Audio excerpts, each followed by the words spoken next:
को आज ये स्कूटी उनको दी जाएगी और आप याद कीजिएगा, देखिएगा जब आपको ये रिवॉर्ड मिलेगा कि आपने इसकी बुकिंग कितने दिन पहले कराई हुई है। तो माय डियर फ्रेंड्स, भारत देश के अंदर शाइन ग्रुप एक क्रांति की तरह से इस प्लान को लेकर के आया है और आपको मैं एक छोटी सी घटना और एक छोटा सा आइडिया देते हुए मैं आपको भविष्यवाणी ये करता हूँ कि आने वाले एक साल के अंदर अंदर शाइन ग्रुप में इस तरह के ब्रांड और प्रोडक्ट को बुक कराने के लिए कस्टमर को टोकन लेना पड़ेगा। मैं वायदा करता हूँ आपसे, देखिएगा कि कस्टमर टोकन लेने के बाद ही बुकिंग करा पाएगा।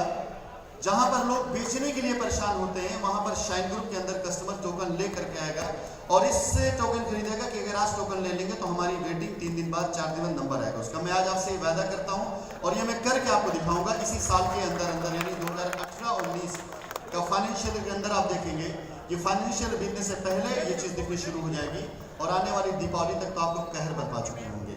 ये अच्छे से मान चलिए। एक छोटा सा मैं आपको वाकया बताता हूं, वही इस मार्केट को बताने जा रहा है कि शाइन ग्रुप क्या करने वाली है। हम लोगों ने अभी जीप कंपास की बुकिंग कराई लोगों को और उसकी डिलीवरी दी। जीप कंपास की जब डिलीवरी होनी थी तो बहुत से लोग ऐसे थे जो गाड़ियां लेने नहीं आए, कुछ लोग ऐसे थे जिन्होंने गाड़ियां पाने के बाद उसका मॉडल अपग्रेड करना चाहा, लेकिन कुछ लोग ऐसे भी होशियार थे जिनका नाम आ गया और ये गाड़ी तकरीबन 23 लाख रुपए की है। तो एजेंसी में जाकर के इन्होंने कहा कि गाड़ी 23 लाख रुपए की, आप बेच दिए 23 लाख में, मुझे सिर्फ 20 लाख वापस कर दीजिए, 3 लाख का फायदा मिल।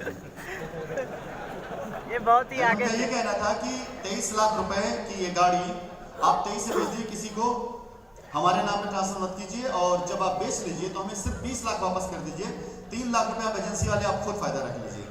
अच्छा, एजेंसी वाले को गाड़ी बेचने में इतना फायदा होता नहीं है, 3 लाख रुपए गाड़ी बेचने फायदा नहीं मिलता जीप पे एजेंसी वाले को।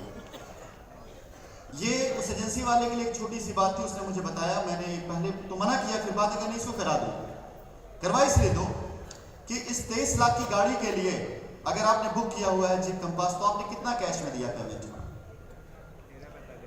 कितना पैसा कैश में दिया आपने? 13 लाख रुपए। बचा हुआ पैसा आपने कैसे दिया है? 10% डिस्काउंट और उसके बाद एससीसी। अगर किसी बंदे को 23 लाख रुपए की गाड़ी के एवज में 20 लाख मिल जाते तो 7 लाख का फायदा बैठे बैठे। ये जो 7 लाख का फायदा है, पहले समझिएगा, ये जो 7 लाख का फायदा है, इस 7 लाख रुपए के फायदे के उसने क्या किया था?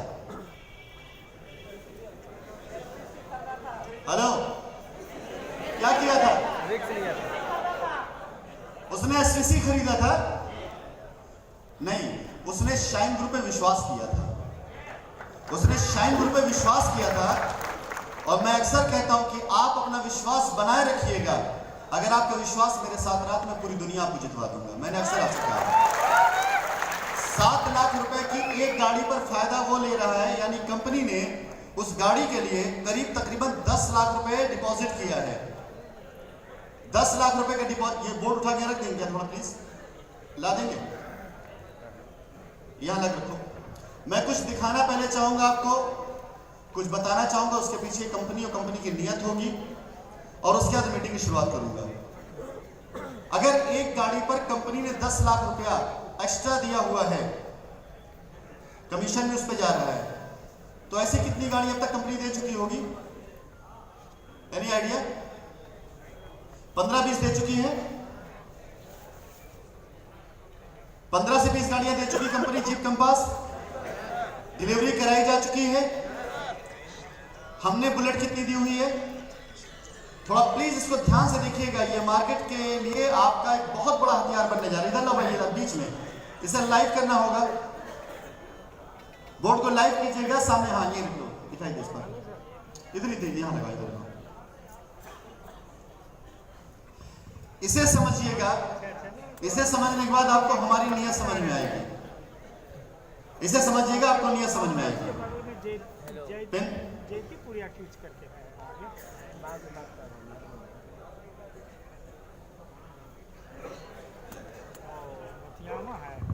अगर मैं एक जीप कंपास पर 10 लाख रुपए का इन्वेस्टमेंट कंपनी खुद कर रही है और 15 जीप कंपास कंपनी ने दिया है, तो ये करीब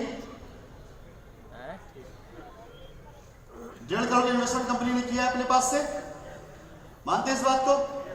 जिसे जिसे जीप कंपास मिली है उसे रसीदें कितने की मिली है, बिल कितने का मिला है? 23 लाख। जितने गाड़ी है ना, चलिए 1.5 करोड़ रुपए ये ले लेते हैं।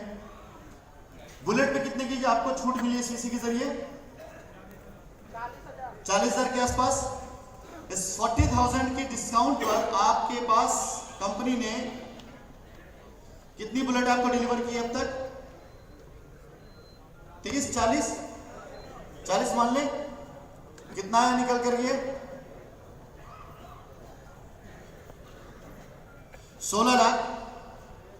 अभी यहां पर कंपनी 51 ऑल्टो देने जा रही है, जिस पर कंपनी 1,80,000 रुपए से ज्यादा कंपनी उसके ऊपर पैसा पे कर रही है, 2 लाख के आसपास मान लेते। 51 ऑल्टो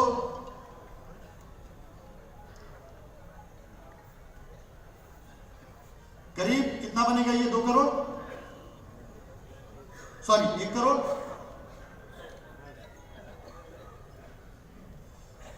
ये तो मोटे मोटे हिसाब हैं, इसमें स्कॉर्पियो और सब नहीं जुड़े हुए हैं। मोटे मोटे हिसाब में सिर्फ मैंने 3 प्रोडक्ट की अगर आपको उदाहरण अभी दिया तो 1.5 करोड़, 2.5 करोड़ और 16 लाख, ये करीब लगभग 2 करोड़ 66 लाख रुपए कंपनी ने अपने पास से इन्वेस्ट किया। मानते हैं इस बात को? 2 करोड़ 66 लाख को अगर हम 1 लाख रुपए से डिवाइड कर देते हैं तो कितना आता है?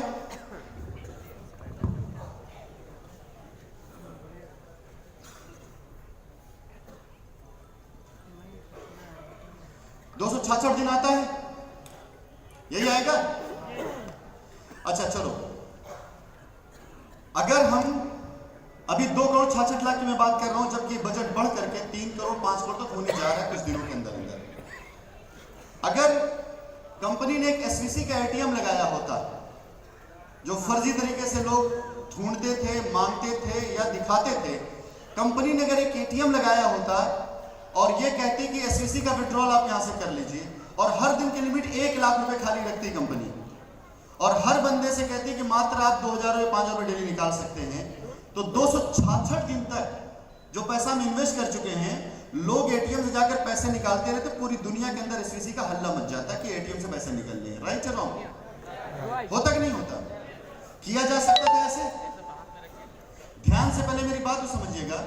अभी ये बजट बढ़ करके 5 से 10 करोड़ रुपए तक का होने जा रहा है, और अगर 1 लाख रुपए डेली की लिमिट कंपनी ने रखा होता तो करीब करीब 1 साल के आसपास हम पहुंचते, और 1 साल तक हम डेली 1 लाख रुपए आपको एटीएम से विड्रॉल दे रहे होते, और लोग एटीएम से विड्रॉल ले रहे होते, तो रेट आपका बढ़ रहा होता, जंप कर रहा होता, और आप ही लोग बेच करके आते कायदे से। लेकिन कंपनी ने ये नहीं किया। कंपनी ने इन्वेस्टमेंट करके आप सभी लोगों को आपकी वैल्यू की चीज दी कि आप अपने घर गाड़ियां ले जाइए, जेवर ले जाइए। इससे बड़ा इन्वेस्टमेंट किया कंपनी ने, ये तो मैंने छोटा सा फिगर दिया है, और आगे भी कंपनी इसको कंटिन्यू कर रही है। आगे भी कंपनी आपको मकान बनाने के लिए और कई चीजों में ये प्लान लेकर के आ रही है, जहां पर आप अपने एसवीसी का फायदा ले सकते हैं। क्यों, किस लिए? क्योंकि अगर मैं वो करता तो मुझे पता ना होता मुझे करना क्या है, और जब किसी काम का बेस ना होता, काम किया क्यों जा रहा है, उस काम की गारंटी नहीं होती है। वजह अगर आपके पास ना मजबूत हो कि ये काम क्यों किया जा रहा है, तो उसकी कोई गारंटी नहीं होती है। वो काम कभी भी कोलैप्स कर सकता है, काम कभी खत्म हो सकता है, काम कभी बंद हो सकता है। लेकिन मेरा मकसद कभी भी ऐसा कोई काम ना करना था, बल्कि मेरा मकसद था हिंदुस्तान की कंज्यूमर पावर को इकट्ठा करना, और उस कंज्यूमर पावर को इस्तेमाल करके उस कलेक्टिव बार्गेनिंग पे जाना, जिसके जरिए अगर देखा जाए तो आज हिंदुस्तान में इसकी बहुत सख्त जरूरत है।